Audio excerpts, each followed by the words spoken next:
हवाई चप्पल पहनकर आने वाले दोस्त को जो शख्स राज्य मंत्री बना दे, उसके लिए आप समझ सकते हैं कि दोस्ती उसके लिए कितनी मायने रखती होगी ना। आज हम बात करेंगे मुलायम सिंह यादव की दोस्ती और उनके उन दोस्तों के बारे में जो उनके साथ पढ़े और राजनीति में हमेशा नेताजी के कंधे से कंधा मिलाकर खड़े रहे। किस्सा नंबर 1। चलिए सबसे पहले बात करते हैं उनके दोस्त विश्राम सिंह यादव के बारे में। विश्राम सिंह यादव कहते हैं कि हमने और नेताजी ने साथ में पढ़ाई की। हम जब ग्रेजुएशन कर रहे थे तभी नेताजी सामाजिक गतिविधियों में सक्रिय रहने लगे थे। इसके बाद हमने करहल में साथ में नौकरी की। इसके बाद नेताजी सक्रिय राजनीति में उतर गए और पीछे मुड़कर कभी नहीं देखा। नेताजी आगे बढ़ते चले गए, लेकिन उन्होंने कभी भी अपने पुराने साथियों को नहीं भुलाया। एक बार कड़ाके की सर्दियों में मुलायम सिंह यादव से मिलने ठंड में हवाई चप्पल पहनकर मैं लखनऊ पहुंच गया, तो वो हमें देखकर काफी भावुक हो गए। उन्होंने कहा कि विश्राम, इतनी ठंड में तुम हवाई चप्पल पहनकर पहुंचे हो। मैंने कहा कि तुमसे मिलना था इसीलिए आ गया। वो भी हंसी में टाल गया।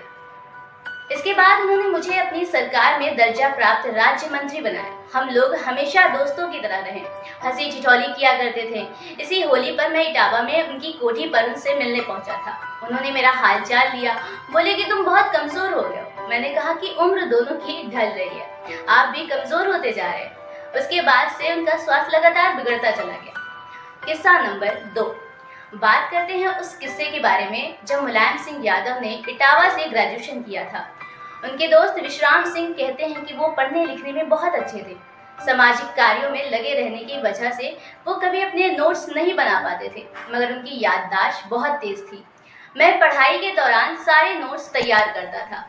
परीक्षा के दौरान नेताजी कहते कि तुम जोर जोर से बोलकर पढ़ो, मैं सुन रहा हूँ। जब हम बोल बोलकर प्रश्न उत्तर याद करते थे, वो सुनकर ही तैयार कर लेते थे। इसी तैयारी के आधार पर वो पेपर दे आते थे। उनका रिजल्ट भी हमारे बराबर आता था। इसी तरह वो एक बार जिस व्यक्ति से ढंग से मिल लेते थे, उसको कभी नहीं भूलते थे। वो ज्यादातर लोगों को उनके नाम से बुलाया करते थे। किस्सा नंबर 3। कहते हैं कि मुलायम सिंह यादव शुरू से ही खाने के शौकीन थे। उन्हें आम बहुत पसंद था। हम लोग जब भी इटावा, फिरोजाबाद या आसपास कहीं खाने के लिए रुकते तो नेताजी के लिए बाल्टी में भरकर आम रखे जाते थे। वो हमेशा सादे खाने को ही प्राथमिकता देते थे। मुख्यमंत्री बनने के बाद भी उनके लिए विशेष तौर पर दाल चावल सब्जी रोटी ही बनाई जाती थी। खाने के दौरान हमेशा अपने दोस्तों के साथ वो पुरानी यादों पर ही चर्चा करते थे। किस्सा नंबर 4। सपा जिला अध्यक्ष रमेश चंद्र चंचल ने मुलायम सिंह यादव के बारे में बताया कि झऊलाल यादव शिकोहाबाद सीट से निर्दलीय चुनाव लड़ा करते थे।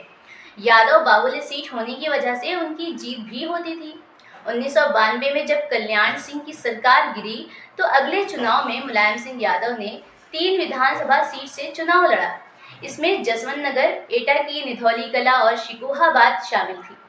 तब झऊलाल यादव ने मुलायम सिंह के लिए अपनी सीट छोड़ दी, साथ ही उनके चुनाव प्रचार में भी लग गए। मुलायम सिंह यादव ने फिरोजाबाद जिले को समझते हुए जिले की चारों विधानसभा सीटों से जाति समीकरण के अनुसार कैंडिडेट उतारे। चुनाव में जिले की सभी 3 विधानसभा सीट उनके खाते में आई। मुलायम सिंह यहाँ से जीते और फिर मुख्यमंत्री भी बने। इसके बाद फिरोजाबाद जिला, जो 1989 में जिला घोषित हो चुका था, उन्होंने वहां पर सरकारी बिल्डिंग्स का निर्माण अपने कार्यकाल में कराया। किस्सा नंबर 5। मुलायम सिंह यादव ने पहला लोकसभा चुनाव मैनपुरी से 1996 में लड़ा।